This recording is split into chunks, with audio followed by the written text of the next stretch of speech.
Olá, eu sou o Tabajara Póvoa, estou aqui no Gestão Ilimitada para a gente falar um pouquinho de empreendedorismo. Sou advogado, especialista em direito empresarial, sócio fundador do Tabajara Póvoa Advogados Associados, e o nosso ramo de atividade é especialmente trabalhar com prevenção nas empresas e especialmente com os empreendedores. Grande parte dos empreendedores tem grandes ideias, grandes negócios e se veem em grandes dificuldades a partir da implementação desses negócios, porque não trabalham de maneira preventiva, não conseguem identificar quais as situações e quais as situações legais que tem que se prevenir para implementar essa ideia, para colocar tudo isso em prática. Então é muito comum a gente ver no dia a dia das empresas grandes empreendedores, grandes ideias que acabam não tendo muito sucesso no seu dia a dia, se esbarrando em várias dificuldades, como no direito do consumidor, no direito trabalhista, no direito societário. Vem muito empolgado com esse afã que é do próprio empreendedorismo, nesse anseio de mudar, de empreender, de implementar essa ideia e não se preocupam em se proteger. E é nessa hora que a gente fala um pouquinho da assessoria jurídica, da necessidade dessa prevenção e de trabalhar com essa expertise na hora de você implementar ou empreender o seu negócio. Vamos falar aqui hoje um pouquinho sobre a prevenção no campo do direito do consumidor. O direito do consumidor traz algumas premissas básicas, como o direito de informação, deixar a informação clara para o seu consumidor. Então, quando você vai empreender e buscar um produto ou um serviço, você tem que deixar algumas premissas claras para você evitar problema com o seu consumidor. Trazer claro quais as características do seu produto, deixar isso de maneira muito clara. Se você vai trazer isso através da internet, procurar um profissional para te alertar, mesmo antes da construção do seu site do e-commerce, quais são as principais características, o que a lei fala sobre a implementação desse portal de comércio eletrônico, o que você precisa ter nesse comércio eletrônico para se prevenir das demandas do consumidor. Então lá tem uma série de situações que vai falar que você tem que trazer informação clara para o consumidor, qual que é o produto, qual o prazo de entrega, as qualificações e especificações do produto. Hoje, de maneira clara, se você dá uma opção dele comprar pelo site, ele tem que ter a mesma opção de cancelamento pelo site. Então são algumas dicas do consumidor que você vai se prevenir com essa relação, com o seu principal negócio, aliás, com o seu principal cliente. Se você tiver um bom produto, um bom serviço, mas não atender o consumidor, que é o seu principal cliente, o seu negócio estará fadado ao insucesso. Então, a prevenção ou assessoria jurídica vai te prevenir, vai trazer você com o seu negócio, conhecendo o seu negócio, com a sua expertise, adaptar a legislação e adequar o seu negócio para atender especificamente o Código de Defesa do Consumidor. Algumas medidas básicas. Quando eu vou entregar o produto, eu vou colocar um carimbo na nota fiscal, falando qual que é o prazo de garantia, trazer essa informação clara, disponível ao consumidor. Então são pequenas dicas, pequenas informações que nós vamos conseguir trazer de maneira clara de evitar vários problemas para o seu negócio. Outra situação também é a questão do direito do trabalho. Como que nós vamos conseguir prevenir as relações trabalhistas, dar mais segurança à empresa quando você começa a colocar o seu negócio? Você vai trazer ali 1, 2, 3, 4, 5 colaboradores, você já precisa ter claro que tipo de relação que você vai ter com esse trabalhador, qual que é o contrato que você vai ter com esse trabalhador, quais as horas trabalhadas.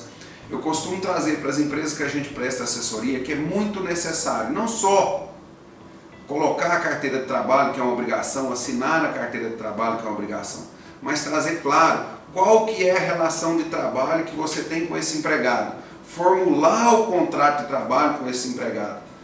Esse contrato de trabalho vai trazer o que você combinou com esse colaborador, que ele vai fazer na sua empresa. Descreva a atividade, o que você combinou com ele, qual é o trabalho que ele vai fazer na sua empresa, qual é o horário, quais são as condições de pagamento. Pormenorize essas atividades dentro desse contrato de trabalho, porque numa futura demanda judicial ou em qualquer outro problema, você vai estar com isso claro e não terá dúvidas do que foi combinado e do que foi traçado dentro dessa relação de trabalho, evitando com isso várias situações de riscos dentro da empresa. Além disso, A assessoria jurídica vai te trazer claro o que é e o que não é permitido, qual é o horário de trabalho, qual é o horário do intervalo, qual que é o limite máximo de hora extra, o que pode, o que não pode ser negociado diretamente com o seu colaborador, com o seu empregado na sua relação de trabalho. Então são medidas preventivas que te dão segurança para que você trabalhe com a sua empresa no dia a dia.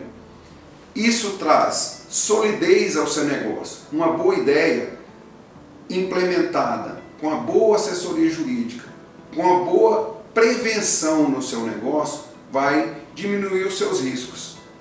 Empreender já é um risco, principalmente no Brasil. Mas quando a gente faz isso de maneira planejada, você começa a estragar de ser amador e passa a ser profissional. Então você traz isso de maneira planejada, conhecendo os seus riscos, desmistificando algumas lendas, fazer assim, pagar um pouco por fora, fazer isso é mais caro, é mais barato. É sempre muito mais caro sair à margem da legislação do que trabalhar dentro da legislação.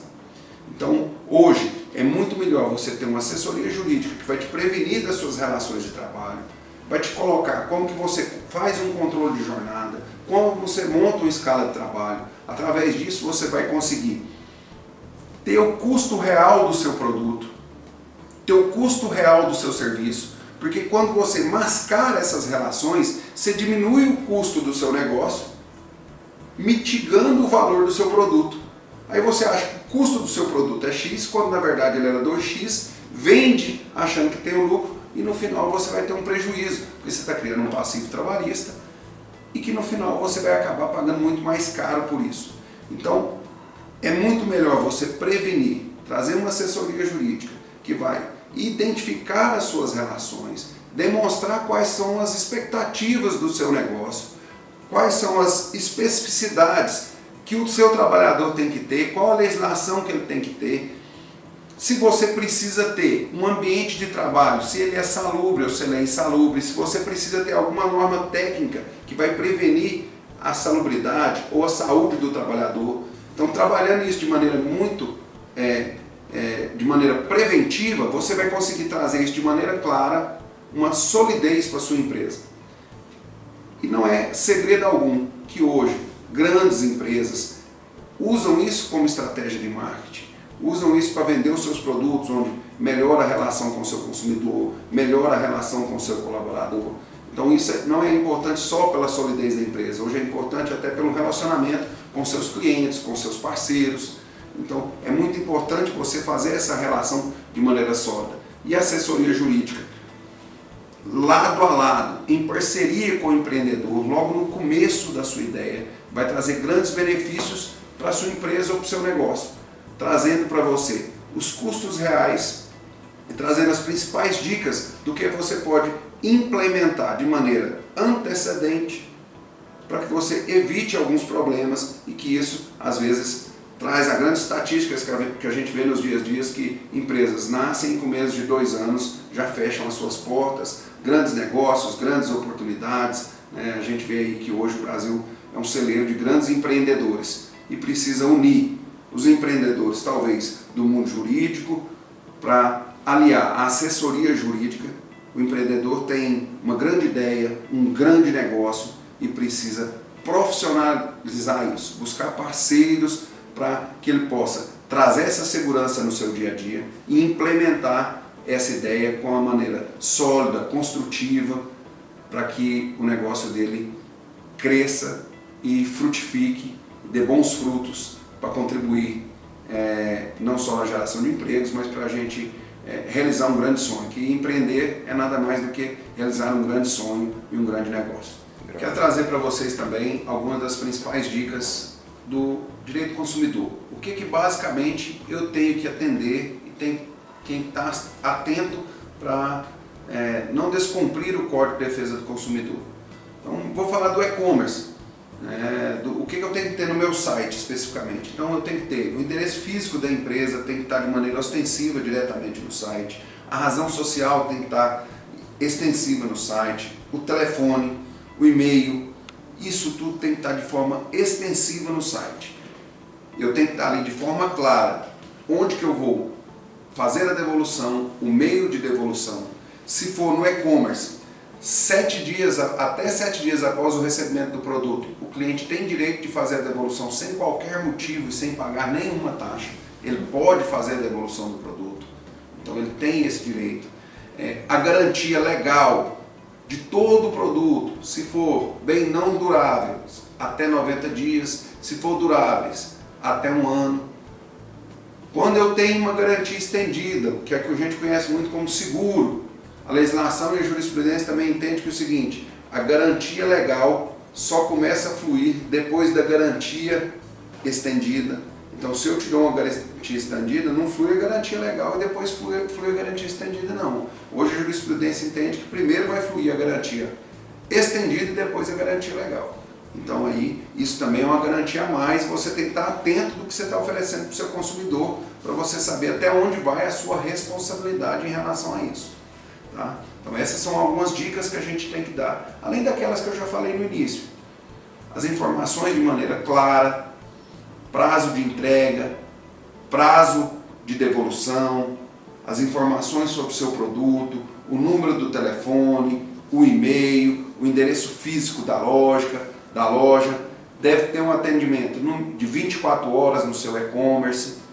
Se a sua loja, o seu negócio for físico, você tem que ter a exposição do Código de Defesa do Consumidor de fácil acesso para todo o seu cliente, tem que ter o livrinho lá, ou se você quiser baixar a lei pela internet, você imprime, coloca no balcão com a plaquinha, o Código de Defesa do Consumidor está aqui disponível. E essas informações têm que ter claras e acessíveis ao consumidor.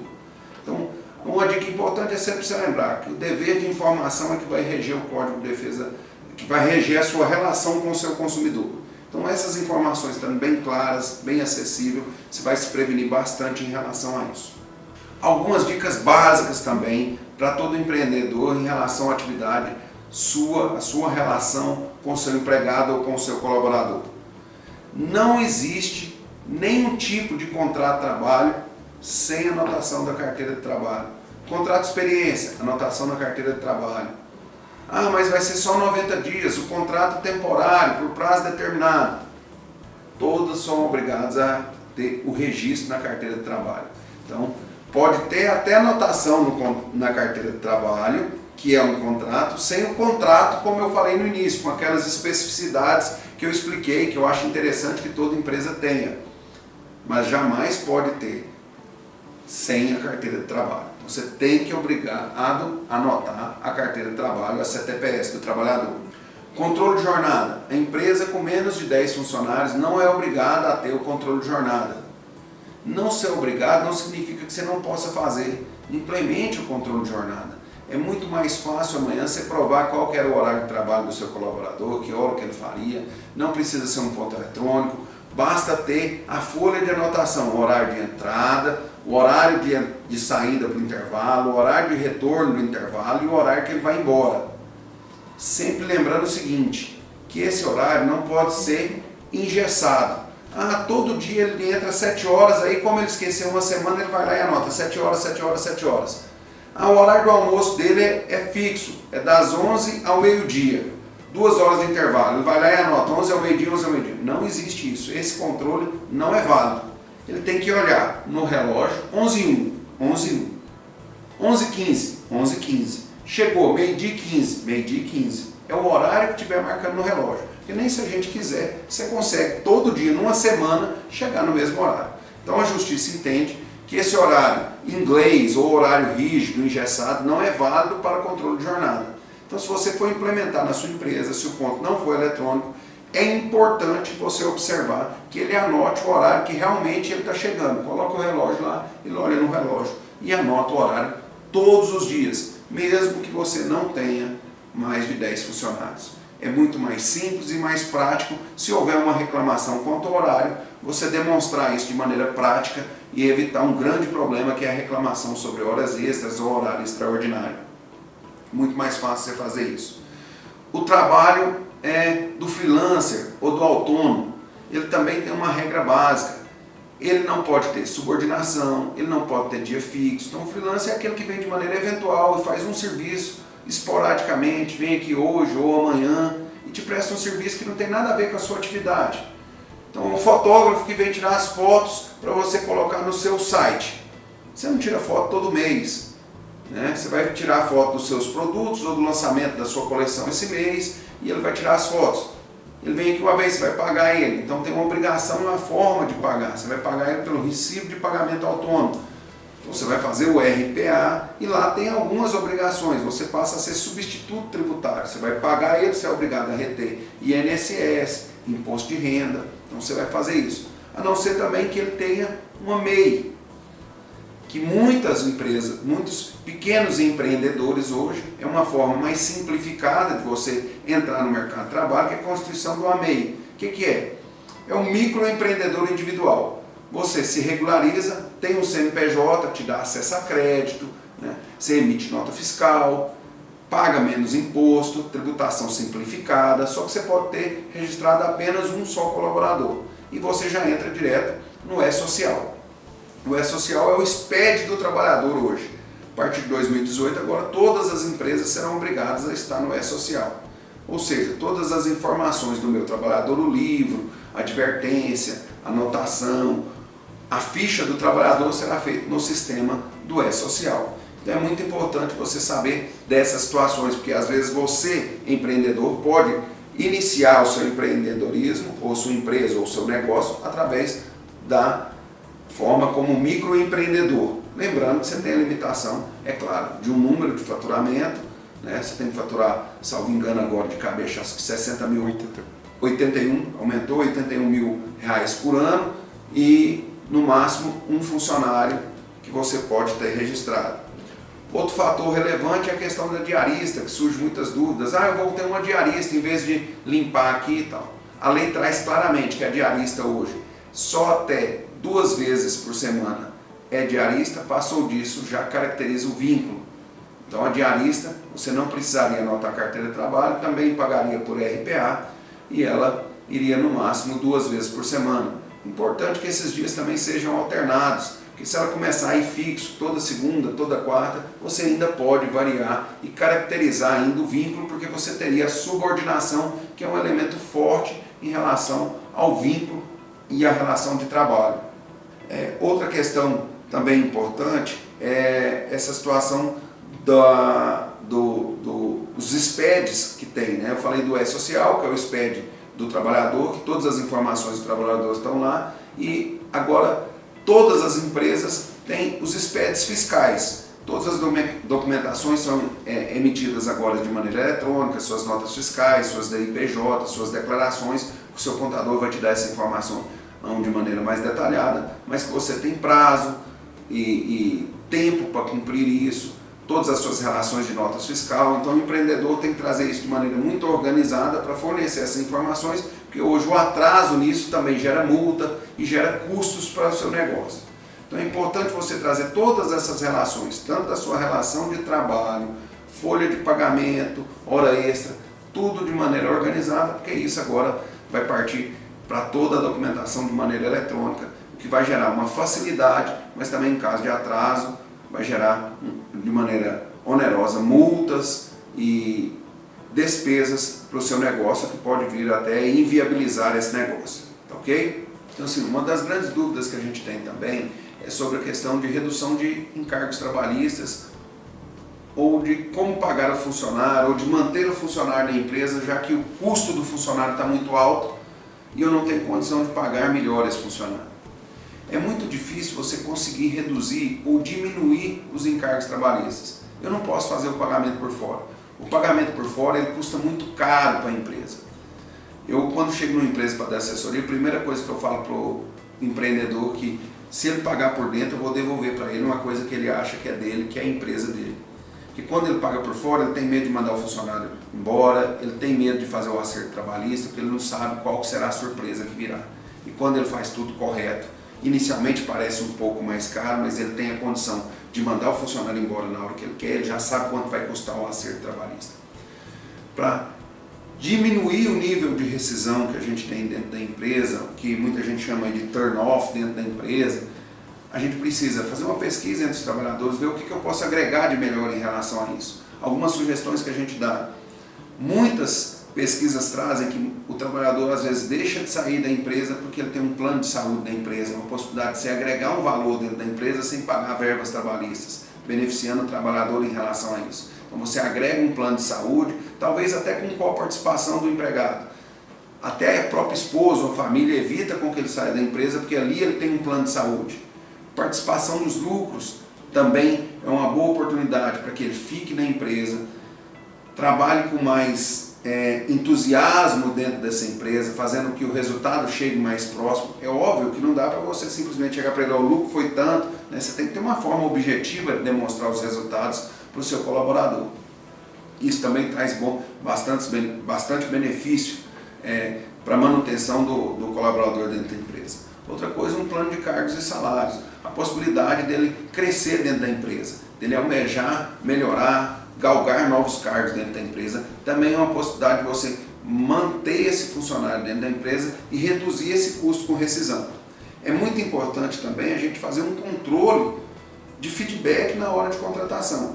A lei nos permite hoje a modalidade de no máximo 90 dias de contrato de experiência, onde pode ter renovado por um período. Então eu posso fazer 30 ou 30 e 60. Necessariamente eu não preciso fazer 2 períodos iguais. A minha sugestão aqui no escritório, quando a gente fala pelo empreendedor, é sempre 45 e 45.